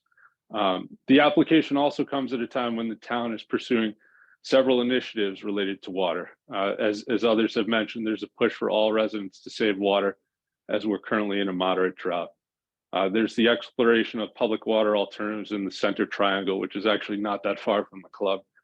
And there's a discussion of an outright ban on irrigation systems. So given this backdrop, I would just ask, why would we want to give away 6 million gallons? What's the benefit to the town? The application will also require a change to the town code. Again, why would the town want to do this? How does the town benefit? There's been some mention of recharge and berm. My question for the club would be, why, if you're such a good steward of the land, why are you not doing that already? This is a very wealthy club. They have $2 million in cash on their balance sheet as of a year ago. They have the ability to do this now, and for some reason they haven't. There are also some misrepresentations in their application to the DEC. The application to the DEC asks in several instances, do you require any other approvals for this initiative to go forward? And the club, basically glosses over it and says no. We all know now that this would require a change to the code. The application that they've submitted to the DEC really damages their credibility in my mind and makes me call into question a lot of the information that we've heard today. Another question that I have is this. If we grant this, what's to stop the residents in Hay Beach from making similar requests? What's to stop the people in Hay Beach from saying, I want to water my pool, I want to use this for my irrigation system? How could you say yes to this private golf club and then no to the residents of Hay Beach? And you could be creating a negative impact on the aquifer where there is none right now. You could have the Hay Beach residents all come forward and say, hey, if this is good enough for Gardeners Bay, we want it as well. And that would certainly create a negative impact in the Hay Beach area. I'd close by saying this. I'm in favor of the club replacing their existing system and making it more efficient. There's no reason why they shouldn't be able to do this. But the club, in my view, does not need this extension, this expansion of water draw. Gardeners Bay Country Club is a beautiful club, and it's doing fine as is. They just raised their initiation fee to $125,000 per person, reflecting the high level of demand for membership. I don't see a need to give them an additional 6 million gallons of water when there are such other pressing needs on Shelter Island. I don't see how this application would benefit anyone except a private golf club. Thank you. Okay, thank you, Peter. Other comments? Okay. Yes? Okay, well, so I think that everybody's had a chance to comment. Jay, did you want to make any response to any of that, or? Well, you know, we're servicing our members. We're looking to provide a product for their members that will encourage new membership. Because without a healthy base for our membership, the alternatives aren't great. Sailboat club or, right. So we're trying to maintain a healthy membership for the club, for Gardner's Bay. And doing that, trying to make the club as good as we can make it is important. I mean, you're hearing that the public comment is sort of, okay, you're asking us to give, and this seems like a significant thing we are giving. So the community seems to be looking for, one, how can you assure no harm to the surrounding areas? And two, how can this be a deal that's also giving to the town? Reciprocity. Just to speak of the recharge effort, how are we going to water it? We can't do that work without having the ability to water it. Right. So, you know, one thing is kind of connected hand in hand with the other. I agree. We're going to do significant work in the middle of the golf course. We can't really go ahead with that work in itself without having the ability to water it. To have adequate water to do that work. Right. Correct. So currently we have about 5,000 yards coming on property. So we're starting to stockpile the soil now. With more to come. Well, I would just encourage you, I think that we've heard that there are actually win-win solutions out there, but they definitely don't involve pumping in the summer. And they have to. Well, I don't know. I think that it's not necessary to be pumping in the summer. Yes, there's an evaporative loss process, but you know, you can be clever about that. Doug and I were talking about this, the scattering ping pong balls across a reservoir is done as a way of preventing evaporative loss on that kind of and you have the room for that. And if you, and were you to go there, then this whole problem of Vermont style, you know, flooding that we don't know what to do with the water other than dumping it overboard, and the problem of recharging in the summer rather than drawing down in the summer, and taking water from the winter where we have so much that it's pushing out the saltwater interface by billions of gallons, it strikes me that you can actually you can make your project be, you were saying that you wanted to be good stewards, but also good, you know, citizens. And I think that's crucial for Gardner's Bay Country Club, given the recent history. I think that you are completely genuine about wanting to be good citizens. I think you have a project here that could be enormously beneficial. But it's got to be seen as we're now buffering all of this loss that we're getting in the summer. We're putting water in the summer, investing in the summer, not lowering people's, you know, raising concerns that there's going to be less water. You know, I better pull mine now. I have just one comment with regards to storage units, adding more storage units to the ground. That is going to some extent prevent recharge. So I think that has to be taken into consideration if we're advocating to put in more 25,000 gallon tanks in the ground. I just wanted to add you guys. I'm done. I'm just saying that's a consideration. Devil in the details, and we need a hydrologist. Yep. Yeah. Could you just run me by some clear on what you're saying? You're saying that because we would have a tank, water can't go through to get into the tank. Some of the solutions are storage, how to store. And you're saying that you have a tank, I forget. 200,000 gallons. 200,000 gallon tank. And so we're suggesting or proposing that perhaps more tanks in the ground to reserve water. And all I'm saying is, how does that reflect recharge? How many tanks can you put in the ground? Because this was the whole argument for cistern. I think at some point though, financially, you leave cistern and go to pond. just financially, there's just not, And then you've got evaporation. everybody has a budget. That's the reason we're talking about evaporative loss. Right. Because we're talking about a reservoir So rather as than. soon as we go to more storage, we go to a pond units, and we go to surface loss and evaporative loss there. That's how that conversation came about. Right, but that, you Either know, way. you're saying that evaporative loss is sort of taking up the whole, or a percentage of the storage. So I'm just saying that if we're gonna be underground, it needs to be seen how, or examined how that's gonna happen. That volume of water, we can't maintain that volume of water on. The point is they can't get 6 million gallons in the tank. No, I know that. It would change the rotation of the earth, practically. I can get 12 million gallons into a lake. Right. A small lake. If they you build put it, like we have to put it on our pools, if you put a cover on. Or ping pong balls or whatever. What's next? Yeah, you just took, I was, so. Yeah, go ahead. We're here at the request of the town board, I understand. They said, Right, they're saying something. So think this through. what's, Jay and I have a full agreement. What's next? Right. So I'm not sure exactly. We need to meet independently, taking everybody's concerns into account and discussing what what our ask would be. Yeah, I think the town board The board probably needs to can- instruct us as to, What do they want to see? Right. Do you have a time frame? Did the board have a time frame as when this committee would say, here's what we thought? No, apparently I not. think this comment that, perhaps waiting on DEC. It did seem like that was a first step, is what the DEC is saying. Do you have any time frame for that, where that is? We're just plodding along with that DEC process. Our irrigation system will be installed regardless what happens with the DEC. Could you share the, excuse me for speaking over you, could you share with us the comments you've received from the DEC? Yeah. So we have a sense of what their thinking is? Can you post them on your website page? Comments we receive, we should, discussion comments we're required to post them. Okay. I guess the comments, you think? Just for a minute, yeah.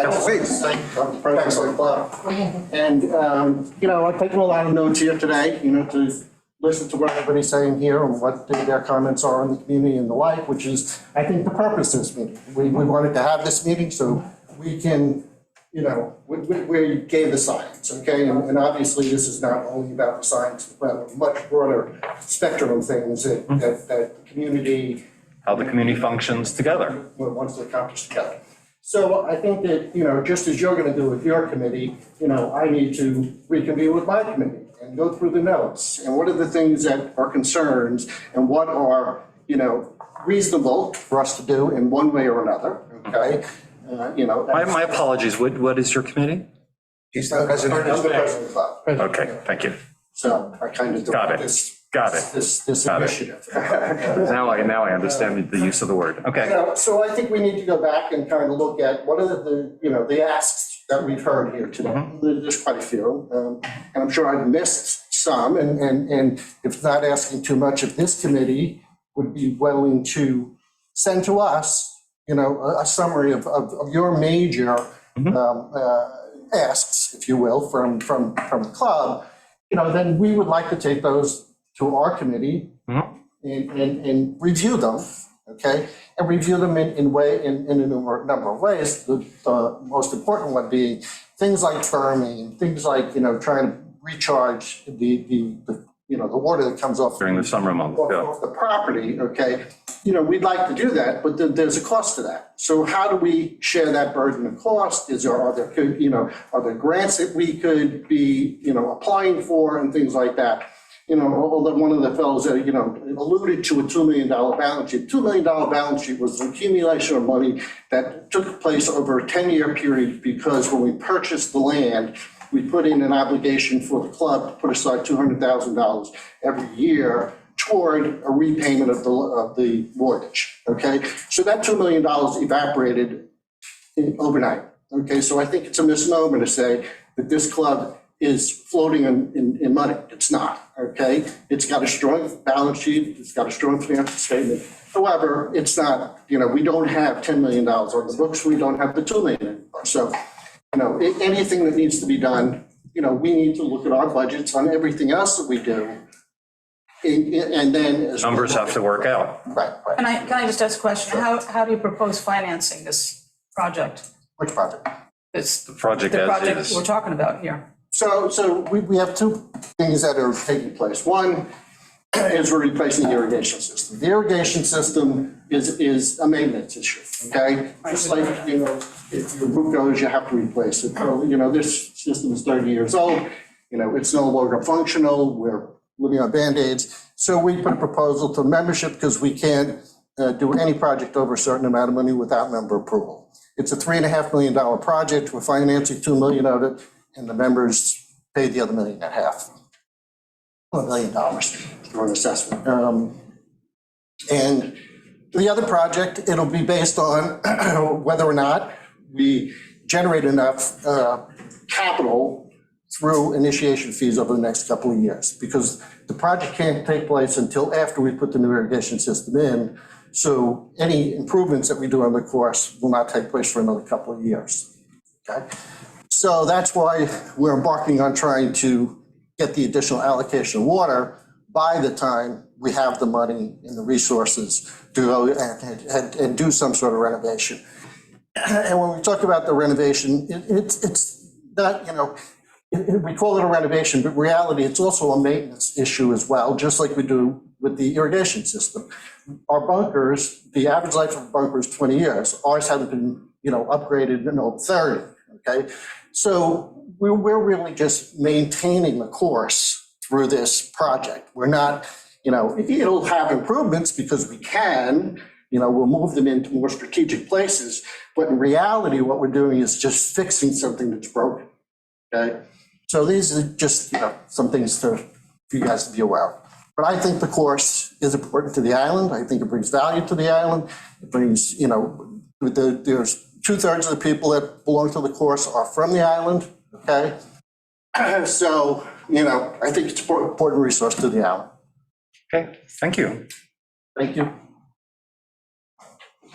All right, well, we'll continue to look for win-wins and also continue to be receptive to your comments on all sides, so. Please. Yeah, other comments on this topic? Talk about Satchin Woods, I guess, now.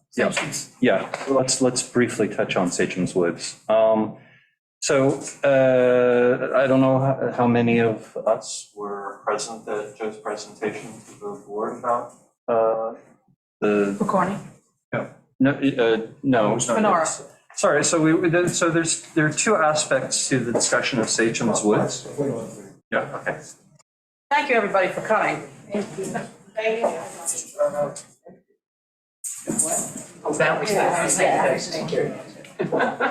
going to continue to discuss water, so you get to stay. Greg? Sachem's Woods. Sachem. What did I say? Sac. Andrew, stop watching this. Come on up. Just so you look good. You're hiding out for that one. Sachem, as in Indian Sachem. Surely, go for the cookie. Who wants a cookie? Spread them around. Yeah. Anybody want lemon butter? You should taste his wife's rosemary cookies. Very nice. Okay. All right, so is Joe with us? Joe? Yep, I'm here. Okay, so I actually, the agenda item was kind of changed from what I was aware of. So Suffolk County was working with Town Engineer's Office and the town grant to write a relevant documentation to see. Yeah, that's one of those things that are due this week. Yeah, I'm not sure that part will be due this week. We're focused right now on getting our grant application. So I think we're going to be a little delayed in the Sachem's Woods layout and broader discussion, but only postponed a week, I'd say. I saw their trucks out measuring over here on. Distance. Yeah, measuring the line on this outage, whatever road that is. So it looks like they're doing distance measuring. Okay, and there was Joe did a second presentation to the town board about a grant opportunity to put an extra well in, a second well at West End. Yes, I had, and I don't know if this is the opportune time to do this, but I did have questions about that informational meeting. And that's why this was on the agenda, even though it isn't written the way as if it Yes. were. So, Because one of my questions, Joe, is West Neck Water is managed by SQUA. So I'm wondering if what the town is looking at, is the town going to, is Suffolk County going to manage the town municipal water supply system, or are they going to own it? Because there's a huge difference in that language. So that's one of my questions. Okay, you can answer that one, actually. Do you know? I'm not 100% sure on how this would work as it relates to the well, but the water main that would be installed would not be owned by the town. That would be owned by the authority, repaired and maintained in perpetuity by the authority. The well's a good question, because in some cases we're talking about the enlargement of wells for capacity, and others we're talking about additional wells. So let me get some clarification on that component. Yeah, because I'm not clear, and I know we talked about this, how merging an existing system that is being managed by Suffolk County Water Authority will integrate with a system that they will then, that they'll own. I don't know how that's going to work out, because right now we're paying management fees. So if it's one system, if they're integrated, the breakdown, I think that really needs to be examined and discussed very carefully. If it's two systems, I don't think you can call it a West Neck Water extension. I think it needs to be a separate system on its own. Is this another source well? yes, so let's just be clear about what has come. There was a funding opportunity that arose. Joe went to the board and said, it's possible for us to get, I think it's 3/5, something like that, of the costs of putting in an additional well. West Neck was already going to put one additional well in, putting a second additional well in, and that will get us enough, and a main to the municipal buildings, and it will get us enough water to at least service the municipal buildings that are public facilities that don't have potable water. Here. So here, right here, water to here. However, very important in that discussion is that would not bring along with it enough capacity to then extend those mains, if there were demand, and I expect there will be demand, to center residents who've lost potable water, or streets or areas that have lost potable water, where Suffolk County would be happy to do so, and even by policy will do so, and the homeowners do have to pay to hook up, but they pay for all the mains. Right. But they won't have the capacity, so they will be unable to do so without additional wells, for example, like Sachem's Woods. Right. But That brings me to exactly where I think you would wind up having questions. Yes, and at the meeting, we've been assured and told that the current well 5 and 6 on the golf course satisfies the pumpage just barely for West Neck Water District. However, if Suffolk County can put in wells that go to a depth and are capable of pumping 100 gallons per minute, that will satisfy the pumpage required for municipal buildings, because it's a substantial difference, and this isn't going to take that much.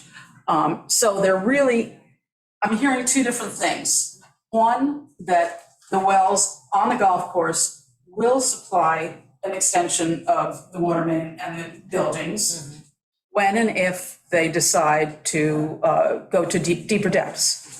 Or two, they're also looking, and I think this is the future, they're looking for other well sites in the event that people along this proposed water main decide that they want to join it. Correct. So that's sort of what I'm hearing. Is that right, Joe?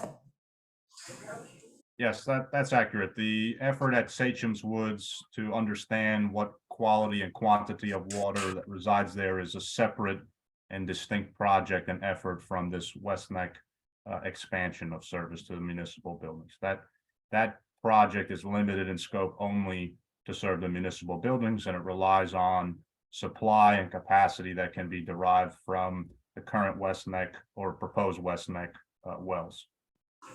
Right, however, what that says to me, though, is the mains are coming to, for the center buildings, for the municipal center, would then be coming from the West Neck complex, West Neck / municipal complex. Yes, they would be. Right? Yep. And that means that if Sachem's Woods comes online, or does that mean that if Sachem's Woods comes online because we have demand from people getting 20 and more milligrams of nitrogen when we do tests, that does that mean that Sachem's Woods would hook into that same flow?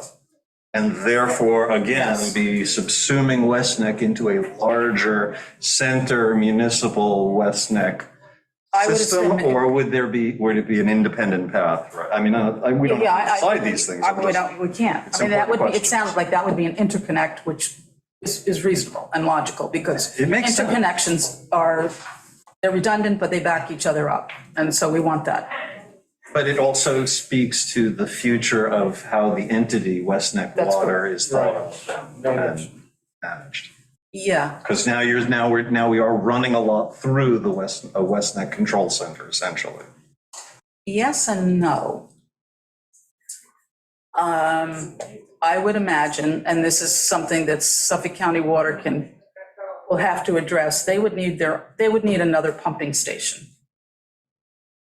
Right. Okay, So I don't think that in my estimated guess here is that the West Neck Water Pumping Station, which monitors the wells currently on the 5 and 6, right, would not then be the master control center for another well. You'd have to have another building, another pumping station. So all I'm concerned about is that the additional capacity that we may need to develop, that we're thinking about how that routes through or how that connects to the extension to the municipal buildings. Because as far as I understand, those mains to the municipal buildings, that's where what you want to extend in the future, if you're going to provide water in the center for people who've lost the water. Okay, so again, I apologize for a little loss. Now, Sachem's Woods, we don't have the knowledge. We don't know what's going on there yet, right? Whether the water is good, bad, and different.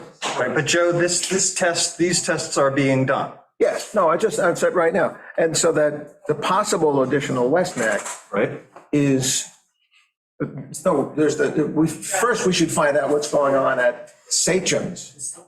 No.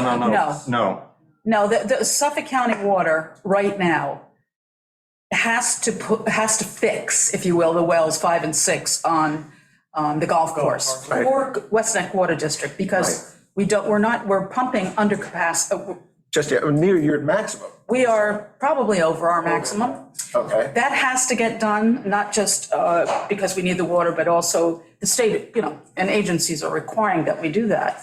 We're sort of in a hold position right now. So that is the initial work that will be done, is the capacity for those wells will double or perhaps triple. Well, you're not in a hold pattern, right, Lisa? You're actually waiting for permits. So we have the applications pending, and the end result capacity is not so much what we apply for, but what we can actually derive, after installation. So the final numbers are something that we're waiting for, not have to ask later about this. pending to do it, but rather we have to see how the drill goes. Yeah. So I guess I would say we're not in a holding pattern. The reason why I interjected there is because that is forthcoming. Those permits are probably just a few weeks away from being granted for the. All right, they've been in the works for quite a. But that's for a couple just years. repair that doesn't include the additional well that you want, apart from what Suffolk County Water Authority is talking about, or no? I don't know Two additional wells. I don't know what Suffolk County, where the process, I think that the process for taking the 2 existing wells and digging further and making them deeper is in process. I think it's in the permitting process. It's ongoing. Okay. Right, Joe? Yes, and unfortunately, it's even more complex than that, because the original plan and the original obligation of West Neck Water, pre-Suffolk Water, operation, was that you needed one additional well to meet your minimum capacity requirements for the system. Since we have put in that emergency permit application, we've discovered that 2 other wells, the ones referenced today, 5 and 6, are now in the process of failing. They are losing their effective capacity for water withdrawal. And so the strategy has changed somewhat recently in perhaps instead of just doing one additional well, we will now look at doing 2 wells, but the 2 wells will combined result in a higher capacity than we would get out of the 3. And this is all developing because of the now known failures of 5 and 6. Joe, what's the thinking on why those wells failed? End of life. Each well is known to have a somewhat finite amount of throughput before the screen starts to collapse with fines, and we're approaching that amount of water for all of those. Those wells were rated officially at 25 gallons per minute, and they've routinely been run at 50 gallons per minute, which is great. You know, we needed the extra capacity. But we put a lot of water through those wells, and they've serviced the system well. They don't owe us anything, but they need to be replaced. They're also shallow wells. Will the boreholes be drilled in a proximity to the old wells? Yes, in the general vicinity. You know, we're looking in the existing golf course footprint there, and some of the reason to believe that we could get significantly higher capacity is because of the precedence for higher capacity with other wells in the area. 100 gallons per minute is I don't want to say a safe bet, but it's been done several times before. And so we're hoping that we can go from a 50 gallon per minute system to perhaps 200 gallons per minute without much extra investment and effort. All right, so it's past 4 o'clock. Everybody's so patiently staying here. Do we want to discuss at least the public events that are upcoming? Well, I'd like to advertise it and let everybody know that. Why don't we do that? That not this coming Thursday, but the following, which date I can't remember. It's 27th. Andrew Chapman, who's sitting in the audience, 5 p.m. and myself will be conducting an open forum at the library with regards to, well, I don't know. Well, is the topic still, as we had it last week, how do I get clean drinking water? Andrew is taking charge, so I will defer to him. It's a very good place to start. Yes, a discussion of public water and a discussion that comes off of what we've been discussing so far. So the library event on July 27th. Now we have another event on August 31st. That's right. Right. So we're going to need to establish our topic and our advertising and all of that. Yeah. And I did suggest that we have someone come in and talk about fertilizers and pesticides, or not, we can't talk about pesticides, but at least fertilizer. Have a professional come in and discuss that.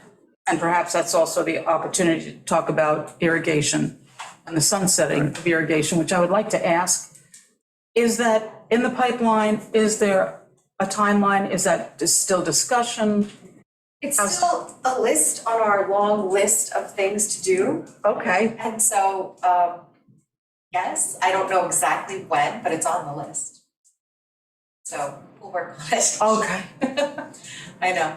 So again, we're meeting with the public in August, and also we were planning to meet again in September. We'd actually suggested that September would be fertilizer and irrigation discussion.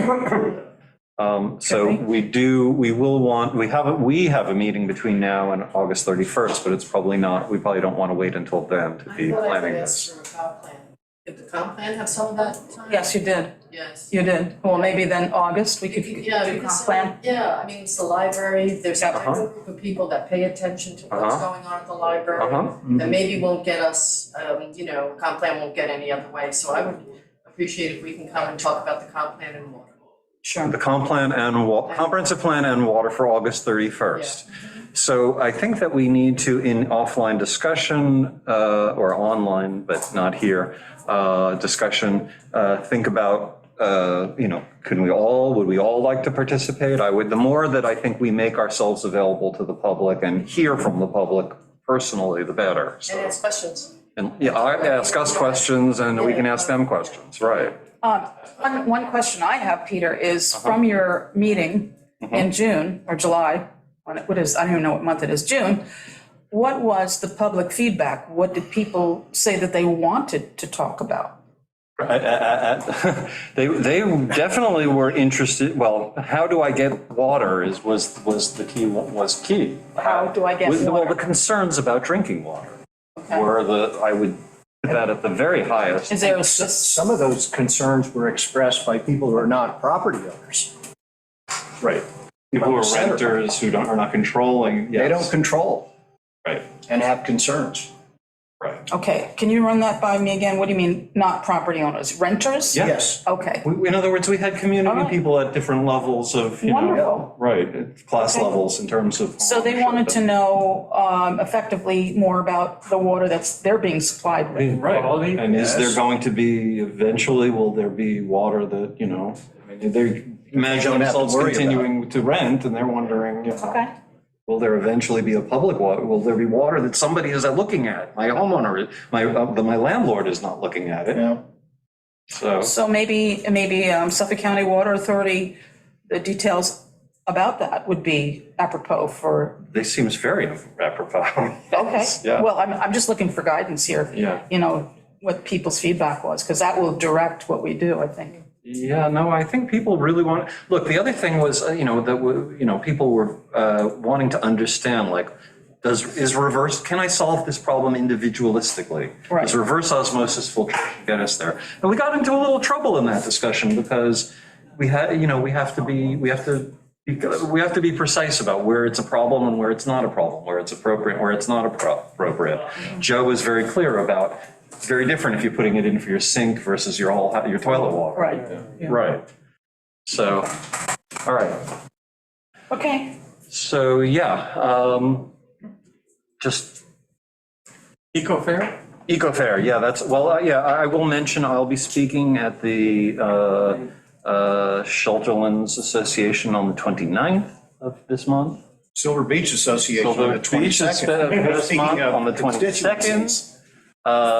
Right. So the more, and I know that some of the West Neck folks are getting together with the West Neck keepers who are focused on the creek are getting together with the West Neck at the West Neck Homeowners Association with them. Didn't know we had one. There is a West Neck Homeowners Association, but they just focus on the peninsula. So everybody on the Midway side of the creek is out of the Menantic. Even though they're on Menantic, they're not part of the Menantic Association. Menantic or West Neck? Sorry, the West Neck Association, even though they're, sorry. You're talking about Menantic Association. Yeah, Menantic Association. I was talking about the Menantic Association, yes. I have one question, Meg, with regards to the cards that you received. Yes. What are we doing We've with that? received about 132 responses, so that many people have signed up so far. We're gonna kind of close at the end of the week, so if you know of anybody who's hanging on to a card that hasn't sent it back who wants to, let them know that they need to get on that. You are closing Yeah. at the end of the week. At the end of the week, so that we can Okay. then put together the big spreadsheet, send to the water testing company and start coordinating when testing can happen. Okay. Because that's gonna take some work to coordinate test times with 130 something people. Right. And find their availability and whatnot. So I wanna get started on that so we can get samples back. Right. Meg, remind me again, is that free? Yes. Free to the homeowner, yep. And I would, again, it's only the center triangle that we're focusing on now, although just politically speaking, we're mindful that water supply matters to the nearshore area and in the center, just for different reasons. And this is around to focus on the nitrogen, the loss of potability during nitrogen. It'll make life so much easier when Cape Beach joins that list of places of people that are concerned about their drinking water. Well, we don't want to push them there faster than they have to go. All right. Okay, I think that, given the hour and everything, I think we've done very well. Motion to adjourn. I make that motion. I second it. Questions yeah, before, I know we already adjourned, but not really. We have a question from Julia. Hi. Julia, yeah. Yeah, hi. Julie Lane. Can you hear me? It's Julia Brennan from the Gazette. Can you hear me? Yep, we hear you. Great. So my question, I know it was alluded to a couple of times, the purpose for Gardner's Bay Country Club specifically coming to the Water Advisory Committee. How does this fit into the regulatory framework that we're going to have to be working within? Are you positioned to make an advisory opinion to the town board? Is that what was requested of you? I'm just not clear. They're obviously applying to the DEC. What is the status of their appearance before you? Right. So Julie, I just, the things that I know were out there on the table that you should have are that in addition to going to the DEC, we believe that Gardner's Bay Country Club also needs a modification to the irrigation laws of Shelter Island. So there is a request that the Gardner's Bay Country Club has to make of the town in addition to of the DEC to be able to go forward.